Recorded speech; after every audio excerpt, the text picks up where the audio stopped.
list up here. Just check which list is your name appearing on. If you are in list B, you will be moving to another venue. We'll usher you guys to another venue. But before we move, we would like to actually have 3 scholars, professors and doctors who don't really want the students to miss, or we don't all want to miss the conversation or their work. So we want them to present in a lot around us and have this discussion. And then after these 3 speakers, we will then be breaking away. Okay, we sorted. So our first speaker will be Dr. Kadi. Yes, and then our second speaker will be Dr. Russ or Willard. Okay, is it here? And then our last scholar will be Prof. Dima. So we will have, after these 3 scholars, we will then have our breakaway sessions to other rooms. And again, I'm repeating because other people just came in. If you are presenting, there will be a list here, list A and list B. If you appear on list B, please break away. You'll be moving to another room after the 3 speakers have spoken. And then there are themes.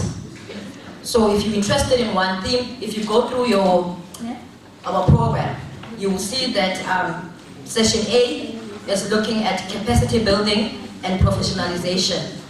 And then theme B is looking at indigenous knowledge in human settlements. We've merged section C, or theme 3, amongst these scholars. So we're only going to be having 2 breakaways, not 3. Okay. With that said, I would like to allow Dr. Nadi to come through.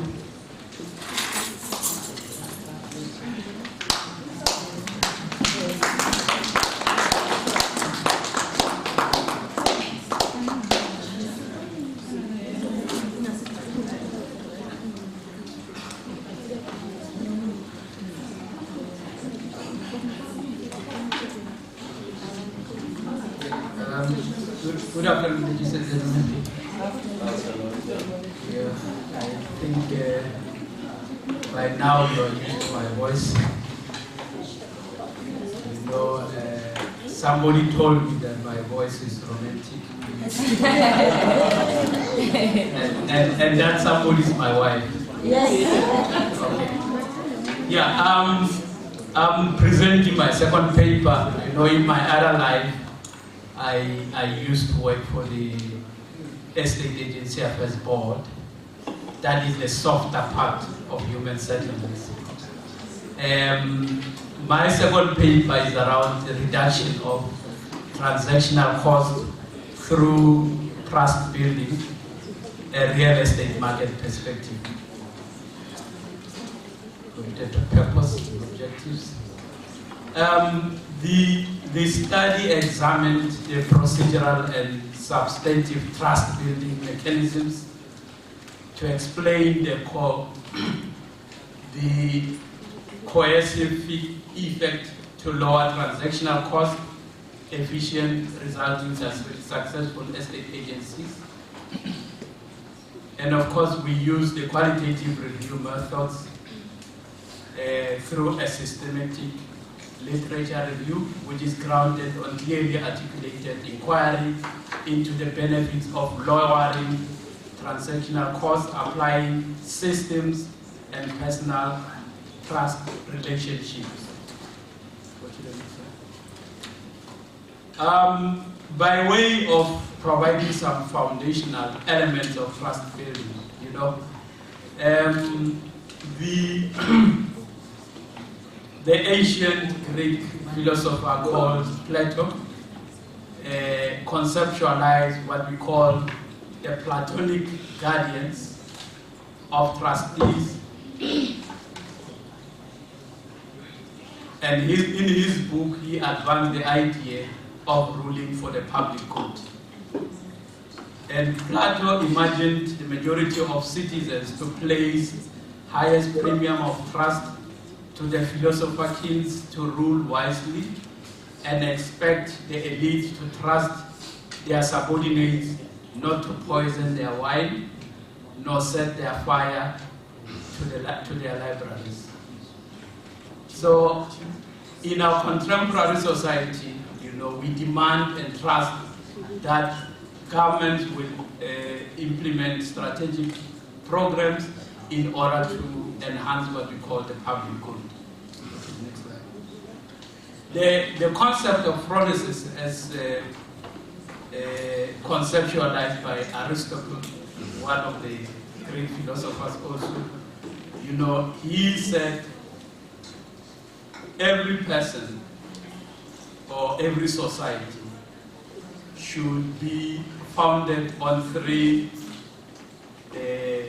intellectual virtues. That is episteme, which is knowledge; technique, which is application; and phronesis, which is values. And coming closer home, we are all aware of the concept of Ubuntu. We trust that, you know, when we engage in economic relationships, in social relationships, you know, we believe that we need to trust each other.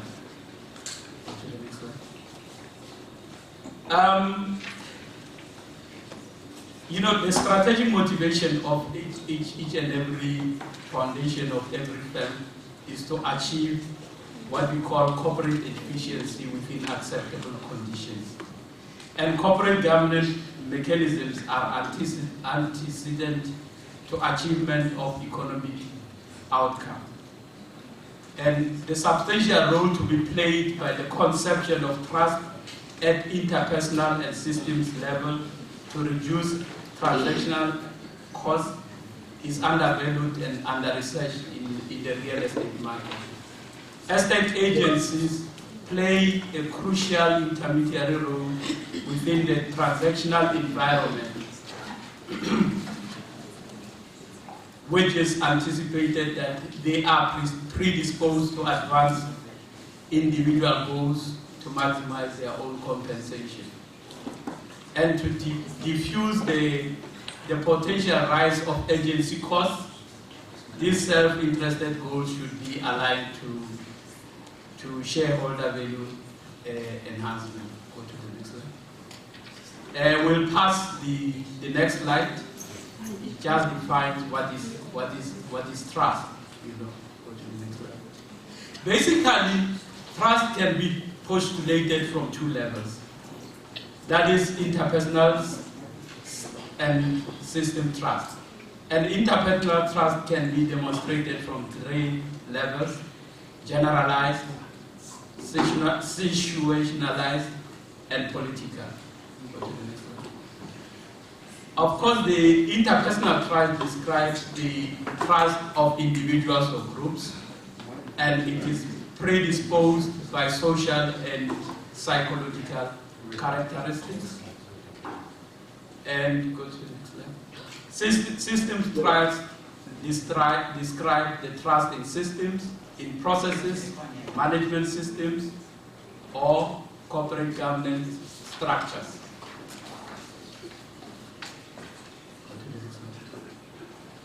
System trust is predisposed by several factors, such as intersection between prevailing socio-cultural norms and economic and political institutions. Let's go to the next slide. Trust relationship is constituted when more or two parties, the truster and the trusted, engage in a constructive joint expectation towards each other, intended at accepting potential joint vulnerability involving a tangible or intangible object. And of course, in the real estate market, we know that basically it involves, you know, the property transaction, you know, the seller and the buyer getting into a property transaction. Go to the next slide. Trusting parties are inclined to act with bona fide. We expect everybody to act in good faith as opposed to malafide. And parties jointly accept potential vulnerabilities that may involve ill will, deception, and mistrust together with the measured expectation that another will exercise general goodwill towards another. And you know, in the real estate market, miscarriages of trust can have far-reaching consequential causes of moral liabilities to shed benefits from the trust relationship. Go to the next slide. Generally, you know, societies with high trust levels, you know, will have economic outcomes that are informed by high trust levels. Go to the next slide. The next slide speaks to what I just said, that you know, if a society has got high levels of trust, then you know their economic activities result in high levels of trust. Go to the next slide. Four constraints influence human behavior in terms of trust relationships: availability of legal instruments, existence of economic activity, availability of systems, and availability of socio-cultural norms. Those are the mechanisms that keep in check the trusting parties in respect of, you know, having a trust relationship. Go to the next slide. Availability of legal instruments, of course, constrain human behavior and actions when interacting in economic activities. And in the estate agency market, services are underpinned by transactions that are governed by legal instruments contained in the Estate Agency Affairs Act and the Deeds Registry Act of 1944. And these legal instruments, of course, contain parties to the transaction as mediated by an estate agency. Go to the next slide. When discharging estate agency services, estate agents should act in good faith and in the best interest of the consumers. Of course, not doing so will have damaging publicity arising from dishonesty or moral behavior, which has shown to seriously impair firms' value and corporate efficiency. Go to the next slide. Now, what were the results of the study?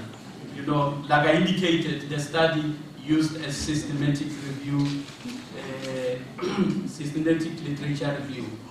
You know, the study revealed that estate agencies that choose a combination of government mechanisms shaping their decision-making processes and activities, these agencies, you know, have a high level of reducing transactional costs, and of course the availability of legal frameworks in terms of what legislation that governs them also constrain them from acting in a distrustful way.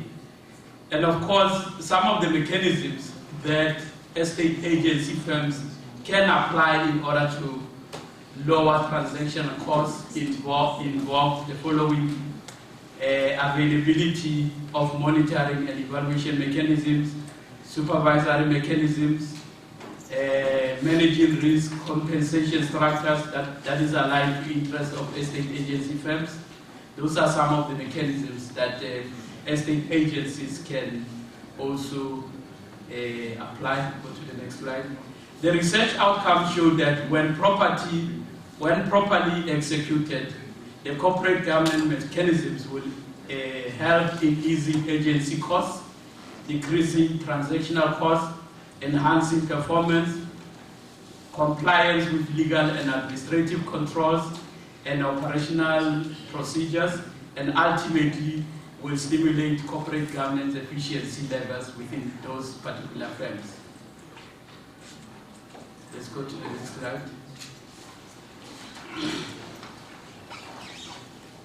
So, within the real estate market, corporate activities, of course, are largely controlled by strongly regulated legal frameworks that I've already indicated, which regulate the relationship between the parties. So the SLR showed that legal frameworks assist in creating highly efficient real estate market, that they reduce the need for strong interpersonal governance mechanisms for the resultant low transaction, and effective corporate governance mechanisms will affirm control, provide monitoring, align incentives, mitigate agency conflicts, and reduce transactional costs. That is what is shown by the study. Go to the next slide. And of course, I've already spoken about all of these things. Go to the next slide. The SLR demonstrates that firms' compliance to corporate governance standards, such as applying well-structured compensation systems, employing trustworthy agents, and disclosing information will contribute to the lowering of agency costs and improving efficiency. Go to the next slide. As illustrated by the study, corporate governance mechanisms underpinned by trustworthiness have combined effects of increasing corporate efficiency in the following ways: consumer satisfaction, superior product development, enhanced role of corporate networks, increased business confidence, and greater returns. That is what is revealed by the study. Go to the next slide. Go to the next slide also. And this slide shows that having effective contractual arrangement also mitigate on the transactional costs. Go to the next slide. The SR shows that the estate agents should play a high level of competence, integrity, and honesty in their behavior by showing good intentions and share norms of prudence and ethical business practice. Go to the next slide. The study found that there is a correlation between lack of trust and increased transactional costs, and increasingly managerial capabilities should be invoked to generate trust to lower transactional costs, and availability of exhaustive contractual arrangement between owners and estate agents play an important mechanism to make behavior more predictable. Go to the next slide. Pass that slide also. The SLR shows that estate agency firms may employ several corporate governance mechanisms to enhance efficiency and promote high levels of trust, relationships, and reduce transactional costs. And this may include better corporate governance practices, efficient management control systems, and more transparent and accountable mechanisms. Go to the next slide. The SLR shows that when firms design systems to obtain information of property market supply and demand and creating consumer contact will help improve their trustworthy levels. Go to the next one. And the study also shows that consumers who discovers that particular estate agents are dishonorable would arrive at a reduced level of trust, and of course consumers would come across only positive consumer who comes across only positive information about an estate agent would enter the transaction with persistent positive outlook, and consumers who consistently discover that there is impropriety against an estate agent may eventually find their level of trust interpersonally and systematically diminished. Conclusion. This paper explored the notion of trust building to reduce agency and transactional costs between estate agents, owners, estate agents, and which is caused by opportunistic behavior of estate agents, and estate agencies driven by corporate governance mechanisms embedded with trust from both an interpersonal and system perspectives will benefit from reduced level of transactional costs to avoid lawsuits, negative publicity, and reputational damage. So they suggested corporate governance mechanisms that are suggested by the study could help stakeholders within the real estate market rebuild and reinforcing higher trust levels forfeited through diminished credibility in the past. When engaging in real estate transactions, the notion of trust plays an important role because it is good to be trusted. Thank you, ladies and gentlemen.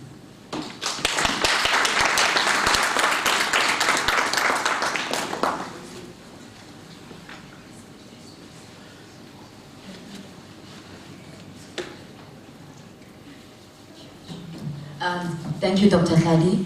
Just some house rules. We have a number of speakers, and so we will allow 3 speakers to present, and then we'll take questions after. So if you could just jot down and note your questions, and then we'll engage after the 3rd speaker. We're giving each speaker 15 minutes. I do have a paper with me that's going to time you down.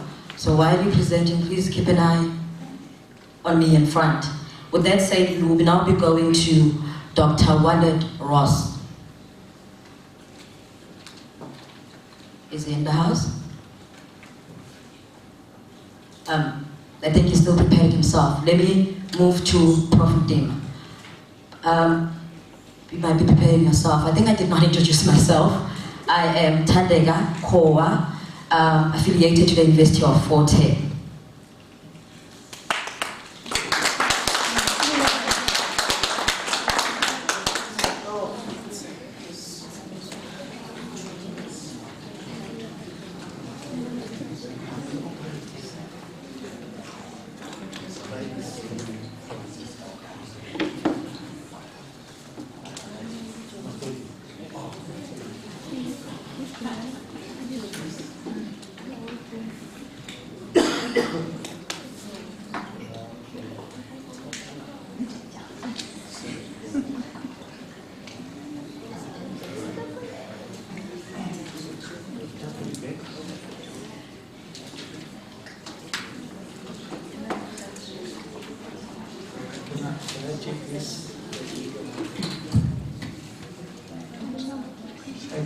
Good afternoon, ladies and gentlemen. My name is Bijoni, even though I prefer to be addressed as John, because that's how I normally present myself in my research outputs. As you can see, I'm from Fort Hare University of Fort Hare, not Fort Hare University of Fort Hare. I'm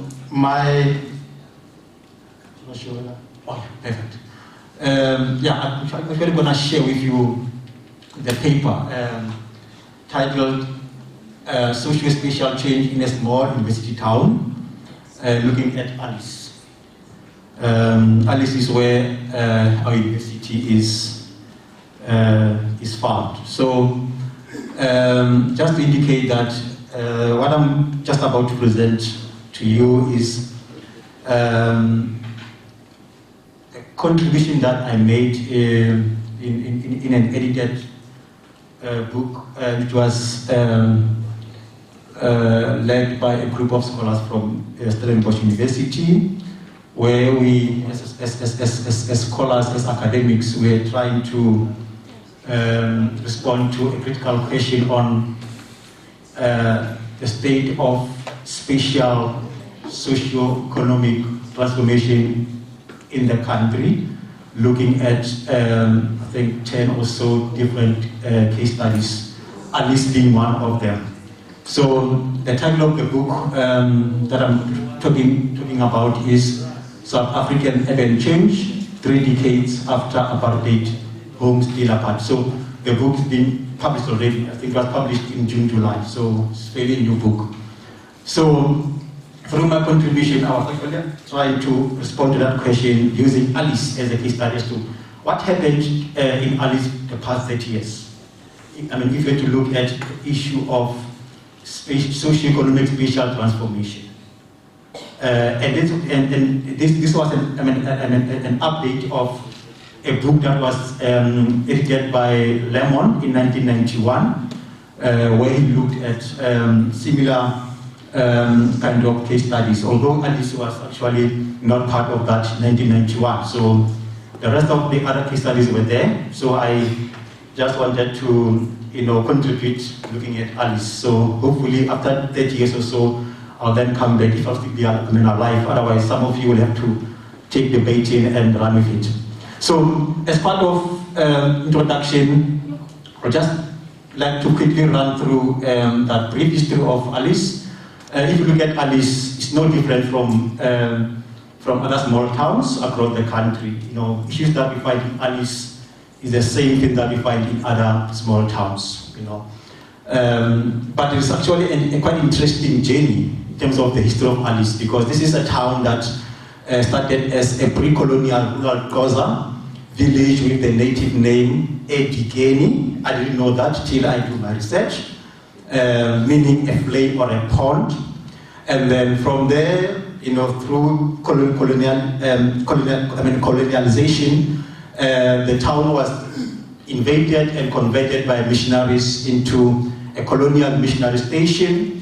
Then we later saw it becoming a colonial town, later becoming apartheid small town, and then homeland town under Ciskei, and then eventually what we today see as a small university town. And I actually deliberately use the word there's some literature, not every piece of literature. I've actually been listening to previous speakers, in particular Ms. Moto, when she was presenting about Alice. She kept on saying rural town, small town. She never used the word university town. She must go and check her presentation. Nowhere in that she mentioned the concept university town. And yet we claim to be one of the small university town. That's why I said some literature, not every piece of literature. So with all this in mind, key to this presentation is an attempt to answer a critical question. I think it's a twofold question here. The first part of the question is, what is the state of socio-economic spatial transformation in Alice? And what are the drivers of this change, if there's any change in Alice? But similar to that question, another question could be, is socio-economic and spatial transformation possible in Alice? The answer is yes. And what makes that answer possible? I think I've looked at existing opportunities in Alice.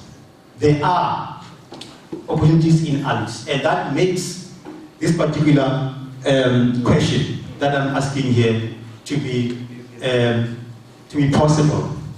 And I'll just quickly take you through some of these opportunities that I'm referring to here. The first thing is the existence of an area-based strategic planning document called Alice Regeneration Program. I mean, government, in particular our Raymond Mhlaba municipality, has actually successfully managed to put together a document called ARP, meaning Alice Regeneration Program, which is actually part of the provincial strategy in terms of a program in terms of revitalizing small towns across the province. So in that, you look at that particular document, the vision there is to transform Alice into an economically and socially viable university town. Another advantage or opportunity there is what I found to be government land ownership in Alice. because government currently owns more than 90% of the available land in and around Alice, which then makes transformation possible. Availability of vast tract of agricultural and farming land, another advantage, rich heritage assets which could contribute to tourism, and then lastly, two corridors of development, which are one, primary development corridor along R63 and tertiary development corridor along R35. All this with the aim of revitalizing Alice. And then with all this in mind, the question is, where are we? Have we actually managed to tap into the existing opportunities so that we can drive our transformation and spatial change agenda in Alice? In terms of the state we find ourselves today, it's important to note that despite the opportunities and strengths that have been stated above or in my presentation, the socio-economic and spatial injustices of colonialism and apartheid remain a challenge in Alice. That's where we are currently. We still see these glaring inequalities in Alice. The following are some of examples that I could identify through my research. One, Alice remains a pool of low-income earners where foreign-owned enterprises dominate the economy. You know, outside the Kwantu shopping complex, anything else that exists there is predominantly owned by foreign business people. Heritage resources in Alice are deteriorating because of a number of issues, among them poor and inadequate maintenance. I think Ms. Motos has actually touched on that. Failure by local government to develop an asset register of heritage resources. These are there, but they are unknown. People, including government guys, they don't know what they have. And how do you then begin preaching transformation if you don't even know what we have? A significant number of government properties with no deed information, as they are still registered under the CISK government. If you go around Alice, majority of the buildings there are still, registered under CISK, and yet we are in a new government. 27 years down the road, we still talk CISK in terms of ownership, and a lack of tourism marketing strategies, and then significant decline from 45% in 2001 to the current 13.4% in 2018 in terms of employment contribution of agriculture. This is despite the fact that Raymond Mhlaba is predominantly rural, space in itself. And then high rate of unemployment estimated as just over 50%, a figure which is found to be higher than the local municipal average of 48%, meaning in Alice as we speak today, and this is despite the fact that 63% of population in Alice are actually of less than 30 years age. So can you see the cases that we are sitting with in Alice?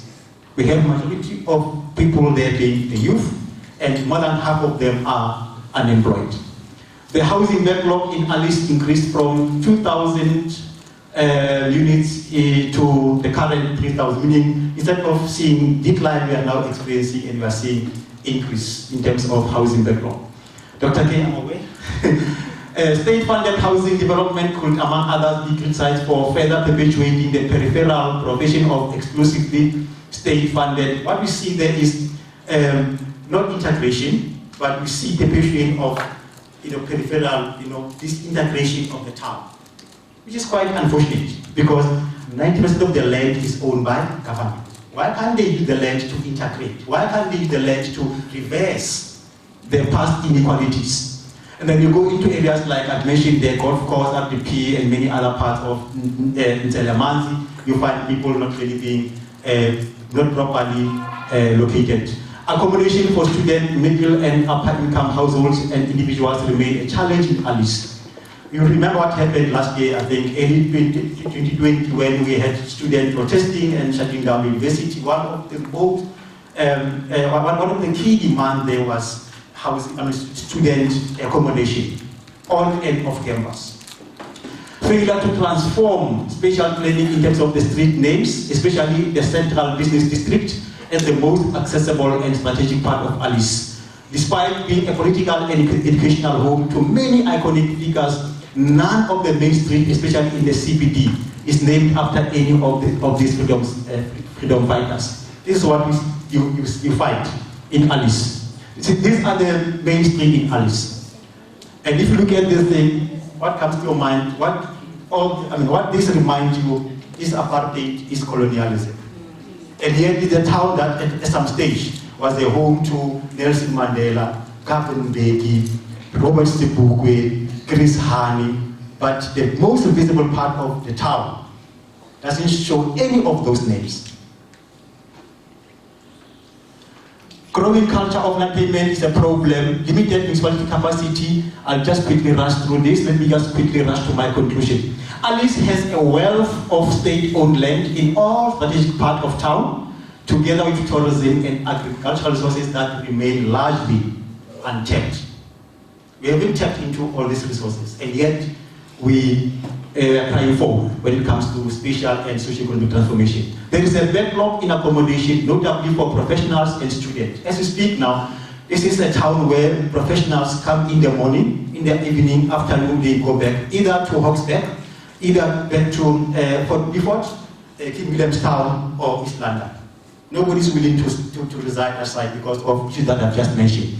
There is a growing perception that Alice is gradually vanishing in the shadow of Fort Beaufort, which is seen as gaining the upper hand in terms of rate and level of development in certain key public services. Better schools. I literally took a journey to one of the local schools there, sat down with the principals, and the question was, where are the white children in this school? Because this is a former white school. I was told they are all gone. They are all somewhere in Fort Beaufort, somewhere in Williamstown. And because of what? Because of lack of infrastructure in Alice. In terms of housing of professionals, most of our lecturers are residing in Fort Beaufort instead of Alice, except myself and Dr. K. There is a general consensus amongst key local stakeholders that in terms of our current state and level of development, Alice does not fit the profile of an ideal university town. Hence, there is a consistent reference to Alice as either a small town or a small rural town, and not university town, which as envisaged in IRP is economically and socially viable. That's the end of the story. Thank you.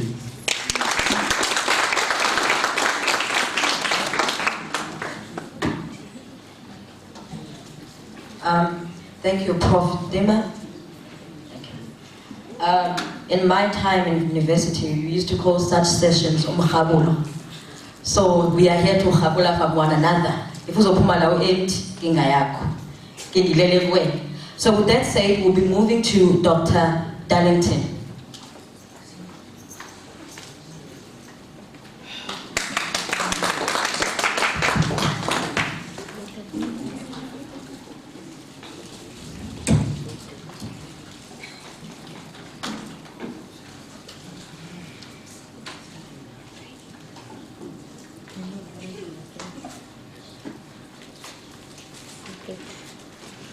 Thank you very much. Good afternoon, students, colleagues. I'm very happy to be here, and I think that the students should be more happier because this conference is specifically organized to develop and nurture a profession and an opportunity for you. And for that, I'm very happy. I love to see my students happy after their student life. I'm going to present a paper of one of my students. who himself is in the estate business. He has his own company.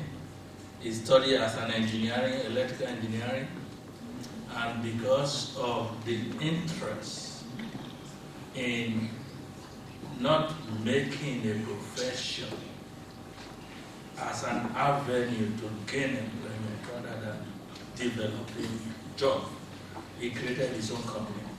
And he came to my department to do the master's degree in business administration. And this is his name is Wali Dras. My name is Dr. Onojafe Darlington. I originally come from Nigeria. I'm the program coordinator of the business administration in Cape Peninsula University of Technology. Introduction and outline of my presentation.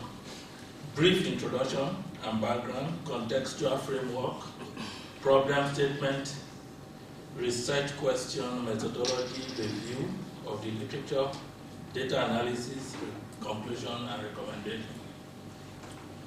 Don't worry if I jump through the presentation, because I will talk off the presentation more than talk to the presentation itself. Introduction.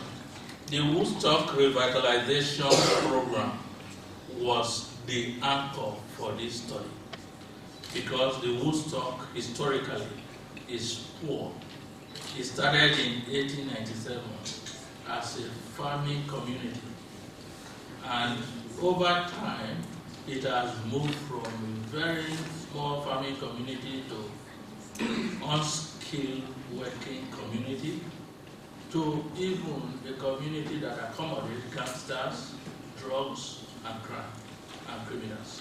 Yet, for the strategic value of this location, which is the foot of Central Business District in Cape Town, and just opposite the Cape Peninsula University of Technology, we have such a community that is not progressive and the people are not economically active.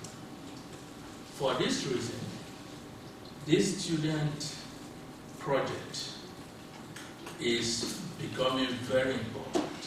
And yet, the same students come from that community. The livelihood of the resident is so critical that it's now becoming an issue. The first name for that Woodstock is known as Tapendon. Secondly, the location, as I mentioned, is very close to CPUT. The contextual framework for the study. The Woodstock was rife for crime and numerous social problems like drug and gangsterism and alcohol abuse, which include other social ills like prostitution. So it's a dangerous place, yes. And then residents mainly unemployed, low-income earner, and this is attracting negative impact on tourism. And you know, tourism is the main economic activities of Cape Town. This perception, or the perception of stakeholders also are becoming important to plan for the development and of the suburb. Like you can say revitalization, gentrification, and then redevelopment. Some of these are just the terminology used for change and improvement plan or project of suburb. And I'm looking at it in relation to what Butler said of the island or Isle of Dogs in London, which was having a similar socio-economic challenge at that time.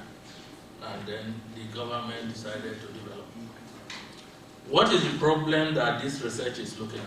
Because we're looking at this problem as what are the reasons, the impact of the project, which is Woodstock Salt River revitalization framework, is currently not adequately understood. But of course, we cannot understand the issues of economic challenges, and we cannot understand really the benefit any change or development will have for the people. Then research question, what are the perceived impacts of the revitalization framework on businesses in the area? Or because I come from business background, I like to speak in any forum that is not business. Because of course I know that the career and the profession of people is only useful to those people if it makes business sense. What impact is envisaged by the Woodstock Salt River Revitalization Framework, and what career was developed to monitor envisaged impact on the business? This envisaged career criteria become very important in understanding what would the impact of any development be. Research methodology that was deployed was descriptive, utilizing both the qualitative and quantitative data. The qualitative phase was semi-structured. The same semi-structure was used for the quantitative stage. And the qualitative only helped the student to profile and categorize the remaining businesses that still operate, majority of which are retail at the time, and profile them into the various categories of businesses, of business registration, sole trader, Pty Limited, and family business. Lester, 1999, explained that the descriptive research is good when you are dealing with a phenomenon such as this, a phenomenon where you have people suffering, no job, and no economic activity. In fact, the economic life was like dead, yet the location was very, very important for not just the people, but also for the neighbors and the bigger community at large.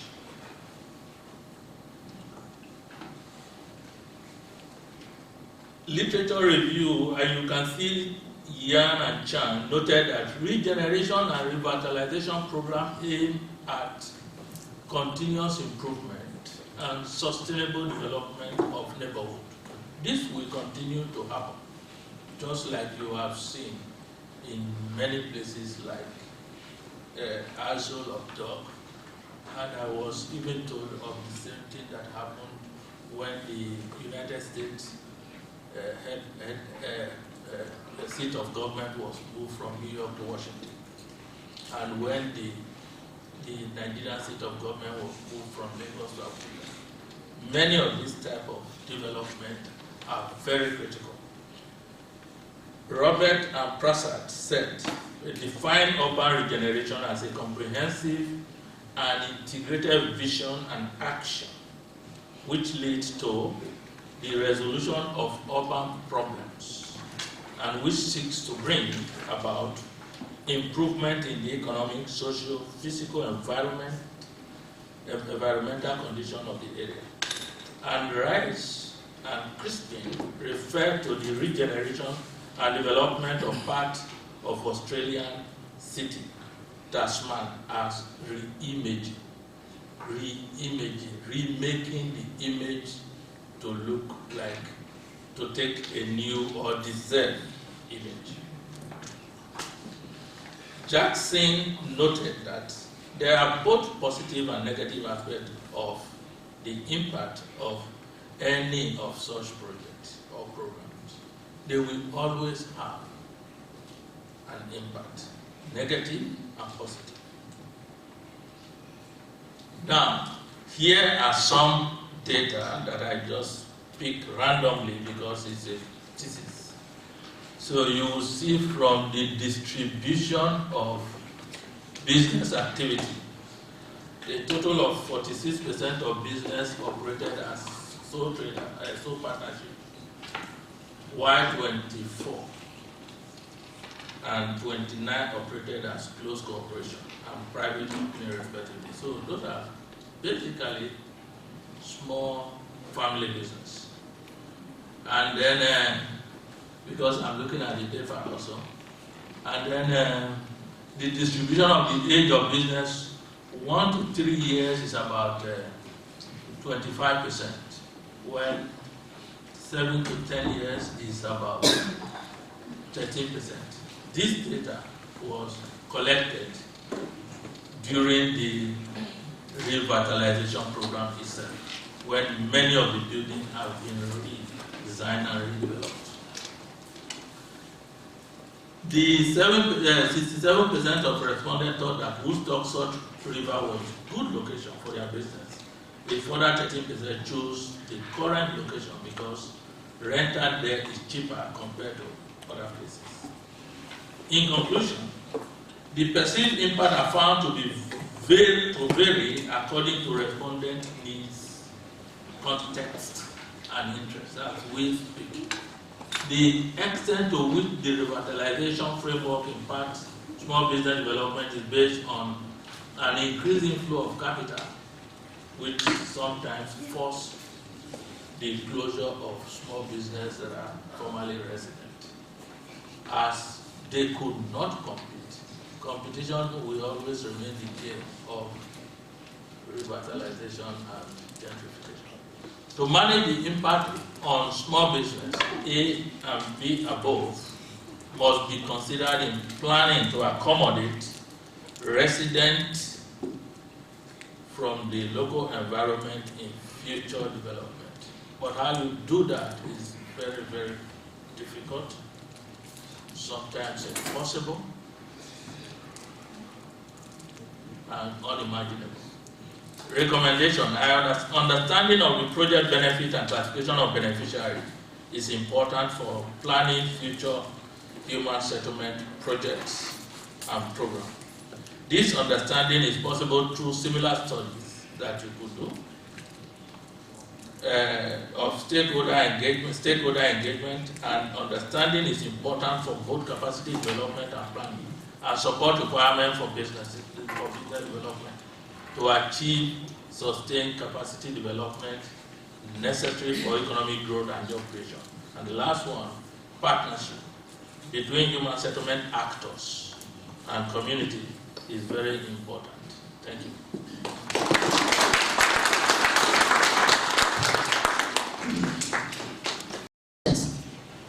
We will only be taking 3 questions for issues of time constraints.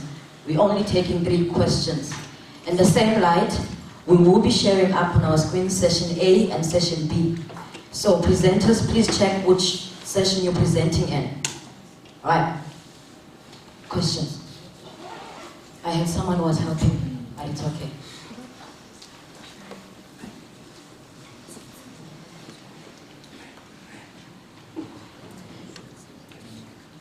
Thank you, Chair.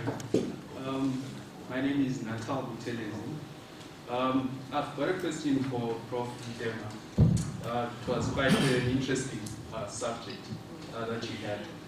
But my comment really hinges on 2 aspects. One, you talk of government, the potential that Alice has as a result of government owning a majority of the land. Well, I would argue and say that is the downfall of Alice, because in my own view, government is not there to spearhead development. If government becomes on the forefront in development, it leads to a lot of problems, one being white elephants. So that in its own is a problem. So that's, hence you'll find that it will never develop beyond what it is. So that needs to be addressed. And also, if you are to make a comparison, I don't know if you've done that. If I'm to compare Grahamstown, which is now Makanda, and Alice, of the 2, which of them do you feel is more successful than the other? And what is the reason? Can we say Makanda is purely owned by government, or it's when private sector initiates development? That's when you get growth and capacity. Thank you. Thank you. Prof. Dim, I'm not sure whether you want to take that one now. Maybe just let's Okay. complete it then. No, thanks very much. Just a quick one from me. The story of peripheral development comes from 1994. Despite the policy shift in 2004, here we are, we're still talking peripheral development in Alice. Now, what I'm trying to find out, what is supposed to be government policy intervention to bring about integration. What happened to that? And secondly, maybe what is driving this sprawl? Is it government intervention through policies or programs? I just want to understand what drives this urban sprawl in that town. Thanks very much. Thank you. I will allow Prof. Dim to go on. The speakers, they only had 2 questions. Thank you so much for the questions. I hope I have answers to these questions, because sometimes it's easy to do research and not so easy to respond to questions that follows. If you look at this land ownership, I think it depends on where you're coming from. But as a human settlement scholar, looking at challenges that are faced. Remember, when we spoke yesterday, one of the challenges was land ownership, land availability in strategic locations, which hinders government agenda to transform our urban spaces. And even to look at this asset from a human settlement perspective, you begin to wonder, why is government in Alice not utilizing the resources that they have already? Because I think this response also captures the last question in terms of what drives this the peripheral location of housing in Alice. The fact is, you need land to drive development. You need land, regardless of the sector that you are speaking to. You need land. The land is everything. And if we find ourselves in a situation whereby the land becomes a weakness, then we've got a serious problem. We've got serious questions that we have to ask ourselves. And what is the, and I think in Alice, what I found, I speak, guys, because time is not actually on our side, during this kind of gatherings. I had to really be specific and just direct to issues. But if you even to go into my full chapter, like I said, it's out there, go and interrogate it. One of the effects that found in Alice is lack of political will. There is no political will. I even take it further to say, couple this with lack of political capacity. Because at some stage you find that political principles, they've got the will, but come to the local sphere, there's no political capacity to drive some of this development. So, and there's also this deliberate, go and engage with my chapter. There's a deliberate move by government, particularly local government in Alice, to perpetuate what I refer to as disconnect between the gown and the town. Fort Hare is there, but what extent is Fort Hare being used to influence and drive development agenda in Alice? Because if you talk of capital, intellectual capital in Alice, we're talking of Lovedale, FET College, and Fort Hare, and that's all that we need to drive development. You need engines of knowledge, and they are there. But look at Alice. Like I said, it's now becoming, a junior partner in relation to what is happening in Fort Beaufort. And yet, if you go to Beaufort before, there is absolutely nothing in terms of these institutions. So there is no, and this land could be used by this government to, okay, let's say, for a second, government is not there to drive development, but government is there to create an enabling environment for development to happen. And if you look at the current SDF IDP of Alice, there are no concrete plans in terms of the short, medium term, and long term, in terms of involving private sector, business, in terms of attracting investment. Is so silent.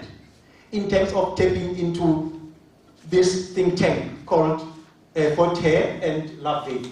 There's absolute, the document is so silent. It's like you don't have varsity, you don't have FET college in Alice. Go and interrogate the IDP. Go and interrogate any strategic planning document of Raymond Mhlaba. You know, it is there and there where they refer to this thing. Let alone referring to Alice as a university town. Lastly, Makanda and Alice, I've been done that particular comparison, but again, go into my chapter. I used some direct quotes from the current local executive mayor, where he was being quoted as saying, "We like to see Alice becoming a town similar to Makanda, Grahamstown." But I didn't actually look beyond that statement. But there's a perception that Makanda is much better than Alice, if you look at the current political leadership in Alice. As to that is justified, as that is being proven, I'm yet to look at that. Because currently, there's another book chapter that I'm working on. I think we'll be working with some of my colleagues in that book, because building on this chapter, I'll not be looking at different rural towns in Raymond Town, but also neighboring municipalities. Maybe in that book chapter, I'll then have an opportunity to include Grahamstown and then try to compare Grahamstown and Alice. I hope I've responded, Dr. K. Otherwise, you can engage beyond this. Okay, thank you, Prof. We can have these engagements, on our breakaway tea sessions. With that said, we will now be moving to our breakaway sessions. We have session A and session B. The theme for session A is capacity building and professionalization. We will stay here, the presenters. And for the theme for session B is indigenous knowledge in human settlement. This will be presented by the chair for this session, session B, is Dr. Asa, who is part of the Human Settlement Department at the University of Forte. So the speakers, we've had the names up. If you were part of that group that was here, please do it again. Well, yeah. You will be presenting in another room. And we would need some of our colleagues, students also, to break our way to that room so that we can have an engagement also at that side.